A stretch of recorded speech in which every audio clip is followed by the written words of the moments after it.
Hi, Stefania over at Sleep Stories and Classic Fairy Tales for Kids, and we've got Halloween specials. 2 special stories coming your way. One of those stories is here today. It's Uncle Wiggily. Uncle Wiggily's Jack-o'-lantern. And here we go. I really think I must be traveling today, said Uncle Wiggily, the nice old gentleman rabbit, one bright morning when he had gone to the bushtail barn to see if there were any slivers sticking in the rubber tires of his automobile. I have been here quite a while now, boys, and I want to pay a visit to some of my other friends, he said. Oh, please don't think of going, begged Johnny Bushtail, the boy squirrel. Please, can't you stay a little longer? Asked Billy, his brother. Johnny and I are going to make jack-o'-lanterns tonight from the pumpkin you got us, and you may help if you like. Oh, that would be fine, said Uncle Wiggily. I suppose I really must stay another night. But after that I shall have to be traveling alone, for I have many more friends to visit, and only today I had a letter from Jimmy Wibblewobble, the duck boy, asking when I was coming to see him. Well, never mind about that. Let's get to work at making jack-o'-lanterns now and not wait for tonight, suggested Johnny. We'll make 3 lanterns, one for Uncle Wiggily and one for each of us. So they sat down on the benches in the backyard where the pumpkin seeds wouldn't do any harm, and they began to make the lanterns. And this is how you do it. First, you cut a little round hole in the top of the pumpkin, the part where the stem is, and then you scoop out the soft insides where the seeds are. And you can save the seeds to make more pumpkins grow next year if you like.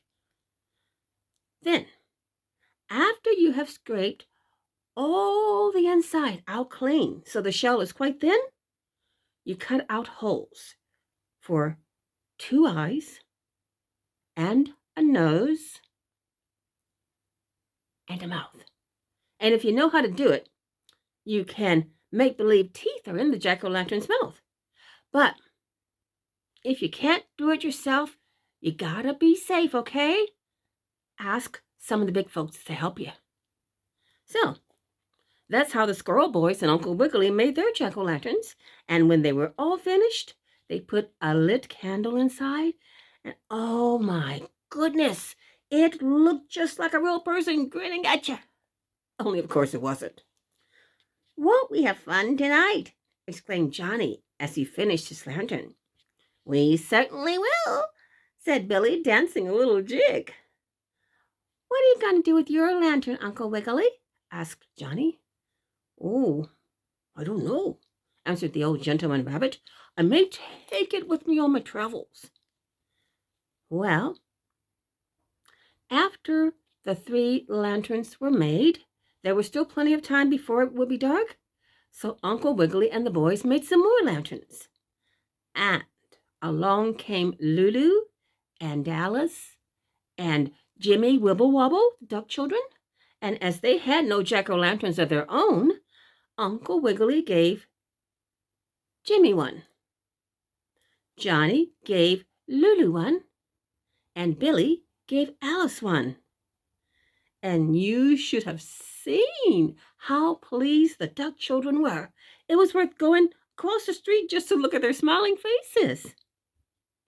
Well, pretty soon after a while, not very long, it was supper time, and there was pumpkin pie that Mrs. Bushytail had made.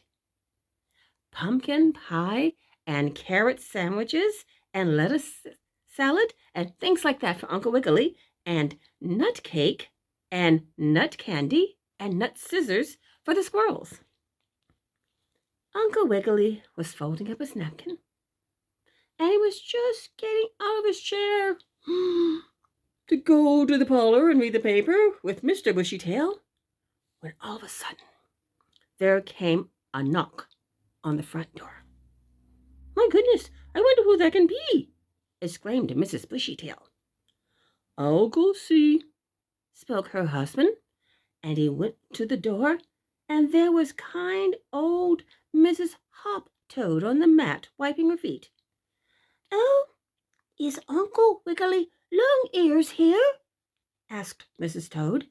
"If he is, tell him to come back to the rabbit house at once, for Sammie Littletail is very sick, and they can't get him to go to sleep. And the nurse thinks if he hears one of Uncle Wiggily's stories, he will shut his eyes and rest." "I'll come right away," said Uncle Wiggily, for he had gone to the front door also and had heard Mrs. Hop-Toad and her story. "Wait till I get on my hat and coat, and I'll crank up the automobile and go see Sammie," said the rabbit gentleman. "I won't wait," said Mrs. Toad. "I'll hop on ahead and tell them you're coming. Anyhow, it gives me the doodle-oodles to ride in the auto." So she hopped on ahead, and Uncle Wiggily was soon ready to start off in his car. Just as he was going, Billy Bushytail cried out, "Oh, Uncle Wiggily, take a jack-o'-lantern with you. Maybe Sammie will like that." So the old gentleman rabbit took one of the pumpkin lanterns up on the seat with him, and away he went. Then, all at once, as he was going through a dark place in the woods with his auto, the wind suddenly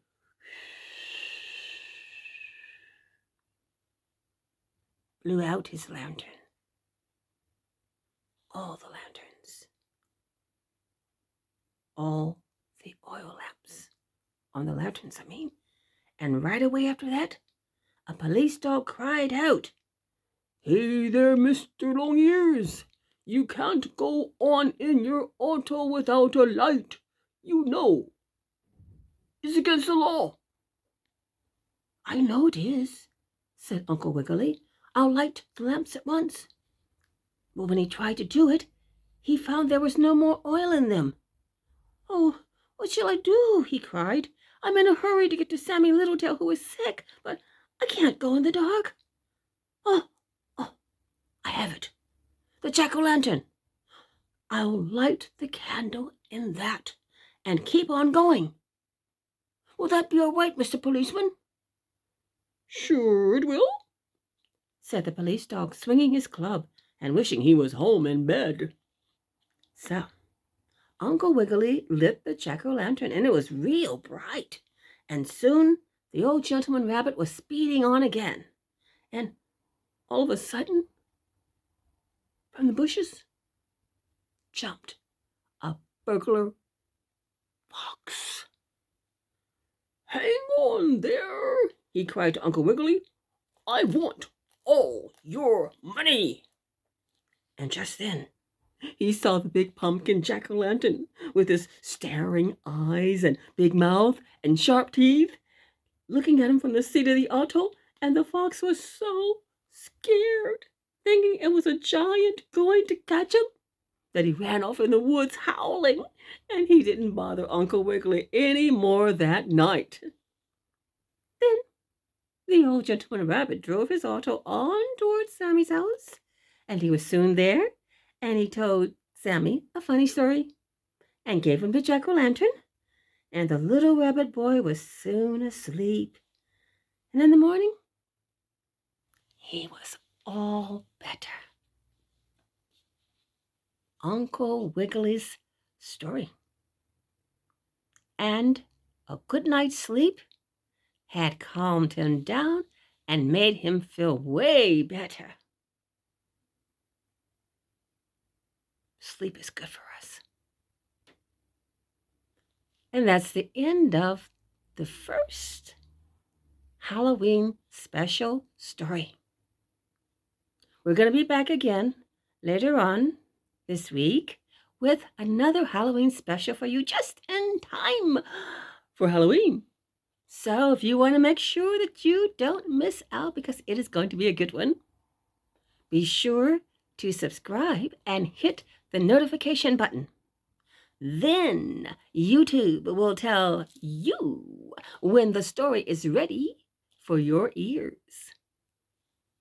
We'll be looking forward to seeing you there. So be good. Take care.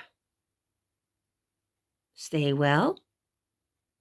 If it's bedtime, have a lovely sleep and wake up happy and refreshed. And we'll be back in a couple of days with the second special Halloween story just for you. Bye-bye.